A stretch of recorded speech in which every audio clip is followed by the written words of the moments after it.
bersama komponen-komponen lainnya. Tidak mungkin kerja sendiri. Kalau kerja sendiri ya sulit, medan sulit, di fasilitas, maka harus bersama-sama.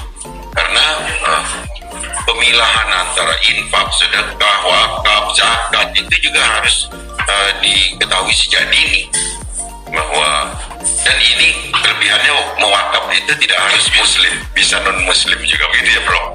Tantangan bagi kita bahwa ketua BWI, ketua umum BWI Prof. Profesor Muhammad Nuh memberikan tugas kepada kita untuk Sumatera Selatan ini menjadi contoh bagi wakaf, dalam hal ini wakaf benda dan wakaf uang.